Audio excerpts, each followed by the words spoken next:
कौवा हो और चोरी ना करता हो, भला ऐसा कैसे हो सकता है।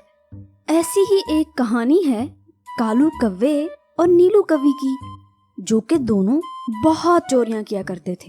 वो दोनों जंगल में चोरियां करने की वजह से बहुत मशहूर थे। मटकू, चिंटू, आज हम किस दिशा में जाएंगे भोजन ढूंढने? तुम कल किसी जगह का बता रहे थे ना, जहाँ बहुत सारे सेब और केलों के बाग हैं। हाँ बबली दीदी, मैं कल नदी के पास वाले जंगल से अमरूद खा रहा था, तो रास्ते में मुझे एक जगह बहुत ज्यादा सेब और केलों के बाग दिखे थे। मेरे ख्याल से हमें वहीं जाना चाहिए। तो क्या हम बस तीनों ही जाएंगे? कालो को भी साथ ले जाते हैं, और कुछ नहीं तो हमारा दिल ही लगा ही रखेगा अपनी मजे मजे की बातों से। वो चला ही ना जाए हमारे साथ, उसे तो मेहनत से मौत पड़ती है। हर बार तो वो यही करता है। चलो एक बार पूछ लेते हैं ना। वैसे भी वो जैसा भी हो हमारा बहुत अच्छा और पुराना दोस्त है। वो तीनों कालू के पास पहुंच जाते हैं, जो कि दिन चढ़े भी अपनी पत्नी के साथ अपने घर में सोया पड़ा था। इसे देखो कैसे घोड़े गधे बेचकर सो रहा है। ओए कालू, उठ, देखो तो हम आए हैं तुम्हारे दोस्त। लेकिन कालू तो फिर भी नहीं उठा, वो तो मजे से सो रहा था। तभी चिंटू बोलता है, देखना, मैं जगाता हूँ इसे। चिंटू ऊंची आवाज में बोलता है, अरे इतने ज्यादा गुलाब जामुन, अरे कहाँ से आए हैं ये? अरे जल्दी जल्दी खा लो, कहीं कालू जाग ना जाए। गुलाब जामुन का सुनकर तो कालू को जैसे पता नहीं क्या हो जाता है। क्या क्या कहा? गुलाब जामुन कहाँ है? मुझे भी दो, मेरे तो सपने में भी मिठाई आ रही थी। अब तो बड़ी जल्दी उठ गए हैं कालू। पहले हम आवाजें दे दे के थक गए और तुम तो जाग ही नहीं रहे थे। मैंने तो कहा था मैं इसे जगा कर दिखाता हूँ। अच्छा, बाकी बातें तो होती रहेंगी। चलो कालू और नीलो, आज हम सेब और केले खाने चलते हैं। चिंटू को एक बाग मिला है जहाँ बहुत ज्यादा फल हैं। हाय, सेब! पर हम जाते तो जरूर, लेकिन क्या है ना, हम बहुत थके हुए हैं। वो कल हमने बहुत ज्यादा भोजन ढूंढा था ना, इसलिए। हाँ ना मटकू, मेरे तो अभी तक पंख दुख रहे हैं, सीधे भी नहीं हो पा रहे। मुझे लगता है मुझे भालू वैद्य जी के पास जाना पड़ेगा, मैं तो उसकी ही जड़ी बूटी से ठीक होऊंगा। सबको पता था कि कालू और नीलो बस ड्रामे कर रहे हैं, वो असल में जाना ही नहीं चाह रहे थे। देखा मटकू, मैंने तो पहले ही कहा था कि वो दोनों हमारे साथ कभी भी नहीं जाएंगे, लेकिन तुम दोनों ही नहीं मान रहे थे। अरे बातें ना सुनाओ तुम हमें, कहा तो है कि थोड़ा थके हुए हैं। बबली, मटकू और चिंटू वहाँ से पहाड़ों की ओर उड़ना शुरू कर देते हैं। चिंटू ने सेब और केले के बाग देखे थे। वो काफी समय उड़ने के बाद वहाँ पहुँच जाते हैं। वहाँ असल में बहुत सारे फलदार पौधे थे, वो वहाँ सारे ही उतर जाते हैं। हम पागल थोड़ा ही हैं कि इनके साथ जाएं। भाई हम तो चोरी करेंगे। जी कालू जी, हम इनका लाया हुआ भोजन चोरी कर लेंगे। हमें क्या जरूरत है भला मेहनत मजदूरी करने की। वाह चिंटू तोते, तुमने तो बहुत ही अच्छी जगह खोजी है। यहाँ तो पूरा साल भर का भोजन है। चलो अब बातें ना करो, ऐसा करो जल्दी से कुछ भोजन खा लो और बाकी का साथ लेकर चलते हैं, हमारे काम आएगा। फिर वो सारे वहाँ से जी भर के भोजन खाते हैं और बाकी के फल साथ ले जाने के लिए भी तोड़ लेते हैं। हमने भोजन तो इकट्ठा कर लिया है, लेकिन हमारा ये भोजन वो कालू और नीलो चोरी तो जरूर ही करेंगे। वो हमारे साथ भी इसीलिए नहीं आए हैं क्योंकि उनको पता है हम भोजन लेकर आएंगे और वो चुरा लेंगे। आप दोनों चिंता ना करें, मैंने उसका हल भी सोचा है। इस बार उनको माफी नहीं मिलेगी, बल्कि उनको इस बार चोरी की सजा मिलेगी। अब सब चलो मेरे साथ, देखते जाओ करती क्या हूँ मैं। चिड़िया और वो सब वापस अपने जंगल की राह लेते हैं। उड़ते उड़ते वो जंगल के लोहार के पास पहुंच जाते हैं, जो कि बहुत ही माहिर लोहार था। बबली दीदी, हम लोहार के पास क्या करने आए हैं? हमें तो कालू को सबक सिखाना था ना। अरे आप धीरज रखें, मैं बताती हूँ आपको। हाँ चिड़िया दीदी, कैसे आना हुआ आज तुम्हारा? जल्दी जल्दी बता दो, फिर मुझे पक्षियों के घर भी बनाने हैं। लोहार जी, आप मुझे कोई ऐसा फंदा दें जिसमें पक्षी फंस जाएं। एक पक्षी ना हमारा रोज भोजन चोरी कर लेता है, हमने उसे सबक सिखाना है। फंदा तो मिल जाएगा, और ऐसा फंदा मिलेगा कि कोई भी पक्षी उसमें से बच नहीं पाएगा। लेकिन उसके लिए तुम्हारे पास देने को क्या है भला? अरे हमारे पास बहुत से सेब और केले हैं, ये लें, उसके बदले में आप ये रख लें। और फिर वो सब सेब और केले देकर वहां से फंदा लेकर चले जाते हैं और अपने जंगल में वापस आ जाते हैं। देखो मटकू और चिंटू, ये फंदा हम कालू और नीलो के लिए लगाएंगे, क्योंकि मुझे पता है हमारा भोजन चोरी करने के लिए वो जरूर आएंगे। वो जैसे ही आएंगे इसमें फंस जाएंगे। कैसा? वाह बबली दीदी, आपने तो इस बार सारे रिकॉर्ड ही तोड़ दिए हैं। कालू को भी इस बार मजा आएगा। हम हमेशा ही उसे माफ कर देते हैं, पर अब और नहीं। लेकिन ये फंदा चिंटू को लगाना चाहिए अपने घर, क्योंकि मुझे लग रहा है कि वो पहले चिंटू के ही घर जाएगा। अच्छा ठीक है, मैं ले जाता हूँ और लगा देता हूँ। मुझे तो खुद भी बहुत गुस्सा है इस कालू के बच्चे पर।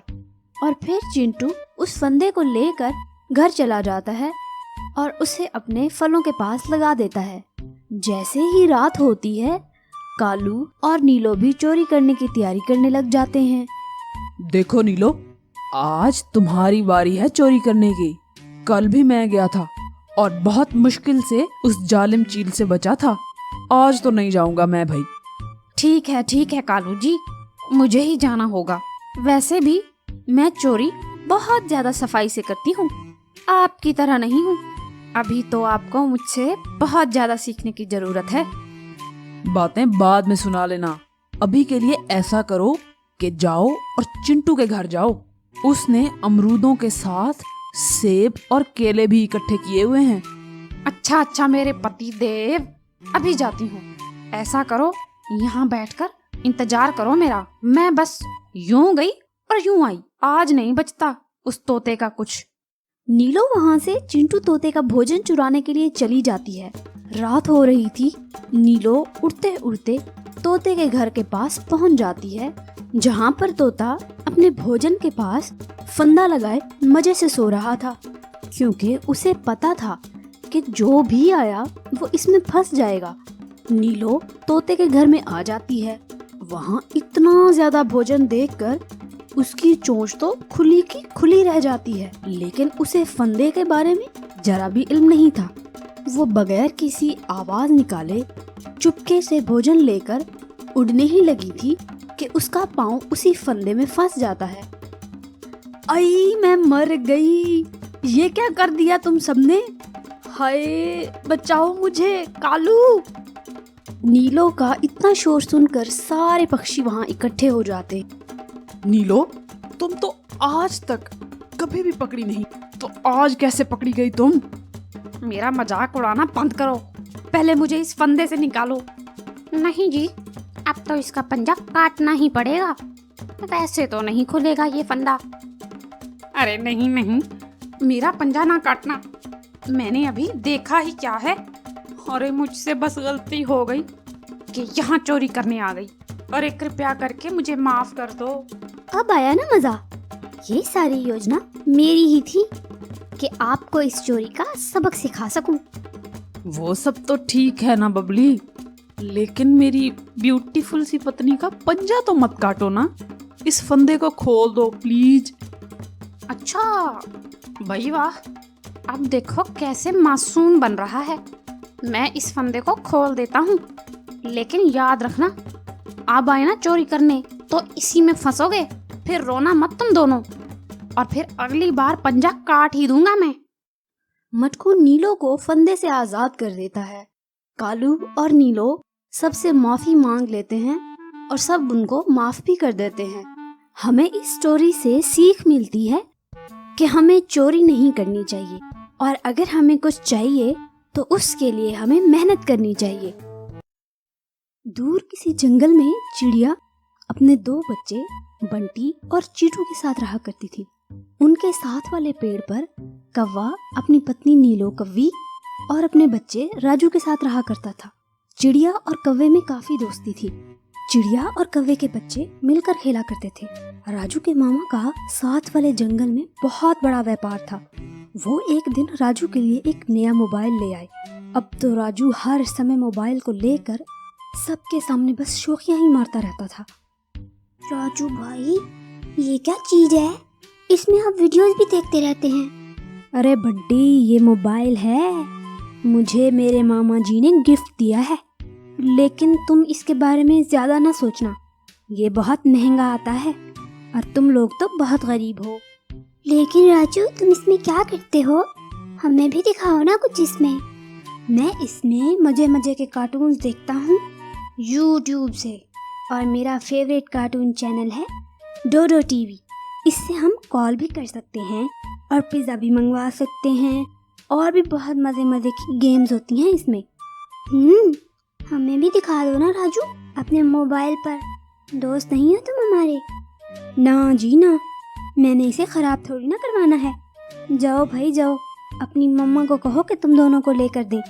लेकिन भला वो तुम्हें कैसे लेकर देंगी? तुम लोग तो हो ही बहुत गरीब। अच्छा, मैं तो चला डोडो टीवी की न्यू वीडियो देखने। राजू वहाँ से अपना मोबाइल लेकर चला जाता है और बंटी और चीटू सीधा अपनी मम्मा के पास पहुँच जाते हैं। मामा, पता, राजू के मामा ने उसके लिए एक मोबाइल दिया है, और वो बहुत ही अच्छा मोबाइल है। राजू उस पर गेम्स भी खेलता है और डोडो टीवी पर कार्टून भी देखता रहता है। मामा, आप हमें प्लीज वैसा मोबाइल दिला देना। बेटा, उसके मामा जी बहुत अमीर हैं, उनकी अपनी चावलों की बहुत बड़ी फसल है, और बाकी व्यापार भी तो है ना, वो तो ला सकते हैं। हम भला इतने गरीब कहाँ से ले सकते हैं बेटा? इसलिए बेहतर है कि आप दोनों मोबाइल को भूल जाओ। मम्मा प्लीज, किसी तरीके से हमें भी ले देना। वो राजू बहुत शौकिया मारता है, हमारा बहुत दिल करता है मोबाइल लेने का। मेरे प्यारे बेटे, जिद नहीं करते ना। अगर हमारे पास कभी बहुत ज्यादा अनाज आया तो सेठ चील को देकर हम ले लेंगे उनसे, लेकिन अभी आपकी मम्मा आपकी ये तमन्ना पूरी नहीं कर सकती हैं बेटा। चीटू और बंटी का बहुत ज्यादा दिल था कि वो मोबाइल लें, लेकिन बबली तो बहुत ही ज्यादा गरीब थी। वो कहाँ से उनको भला इतना महंगा मोबाइल लेकर दे सकती थी। बबली को चीटू और बंटी को ऐसे उदास देखकर जरा भी अच्छा नहीं लग रहा था, लेकिन वो भला क्या करती, वो भी बहुत ही मजबूर थी। मेरे बच्चों, ऐसे चिंता तो मत करो, आपकी मामा भी है ना, मैं कुछ भी करके आप दोनों को मोबाइल ले दूंगी, ठीक है ना? अब तो खुश हो जाओ दोनों।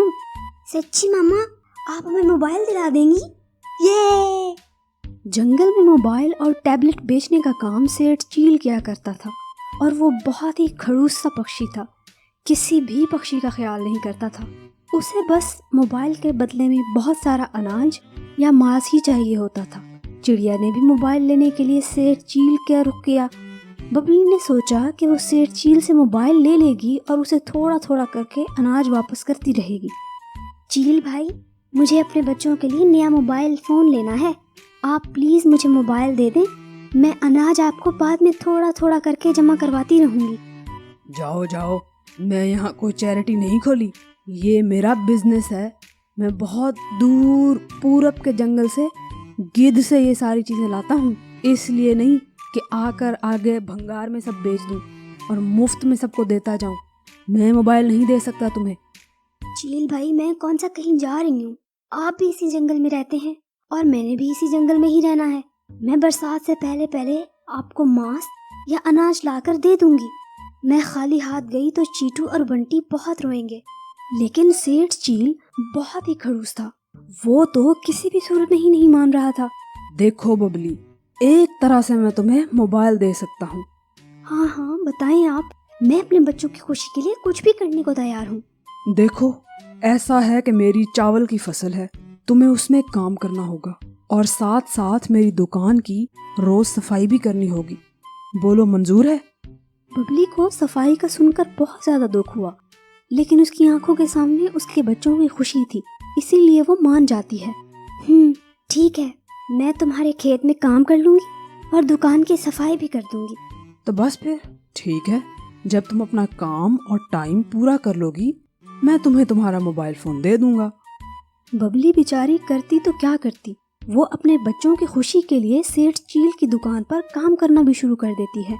और उधर बंटी और चीटू अपनी मामा का काफी समय से इंतजार कर रहे थे। बंटी भाई, अब तक तो मामा को आ जाना चाहिए था, वो कब से गई हैं और अभी तक नहीं आई हैं। हमें कालू अंकल के पास जाना चाहिए। हमें तो सेठ चील की शॉप का भी नहीं पता है ना। कालू अंकल को साथ लेकर जाते हैं। वो कालू के पास जाते हैं और उसे सारी बात बता देते हैं। मुझे सेठ चील की शॉप का पता है, मैं आप दोनों को ले जाता हूँ। रास्ते में भी देखेंगे, शायद बबली किसी और पक्षी के पास ना रुक गई हो। और फिर कालू, बंटी और चीटू सारे मिलकर सेठ चील की शॉप की तरफ चलना शुरू कर देते हैं। जब वो तीनों सेठ चील की शॉप पर पहुंच जाते हैं तो ये देखकर बहुत हैरान और दुखी भी होते हैं कि बबली सेठ चील की शॉप पर झाड़ू दे रही थी। मामा, आप सेठ चील अंकल की शॉप पर झाड़ू क्यों दे रही हैं? अरे, तुम दोनों यहाँ क्यों आ गए हो? मैं बस थोड़ी देर में आने ही वाली थी बेटा। कालू, तुम इन लोगों को यहाँ से ले जाओ। मम्मा, आप ये सब हमें मोबाइल दिलाने के लिए कर रही हैं? मम्मा, आप यहाँ काम नहीं करेंगी, ना झाड़ू देंगी। हमें नहीं चाहिए मोबाइल। हम अपनी मम्मा को ऐसे नहीं देख सकते हैं। जी मामा, आप क्यों कर रही हैं ये सब? हमें नहीं चाहिए कुछ, आप बस हमारे साथ घर चलें। बबली, तुम ये किसकी सफाई कर रही हो? नहीं, तुम आज के बाद यहाँ पे काम नहीं करोगी। मैं राजू के मामा को कहकर बंटी और चीटू के लिए एक और मोबाइल मंगवा दूंगा, लेकिन अभी तुम मेरे साथ चलो। ये सब देखकर सेठ चील का भी दिल नरम पड़ गया और उसे अपनी गलती का एहसास हुआ। सब माफ कर दो मुझे, चिड़िया शौक से नहीं लगी इस काम पर। मैंने ही इसको लगाया था कि अगर इसे अपने बच्चों के लिए मोबाइल चाहिए तो इसे मेरे पास काम करना होगा।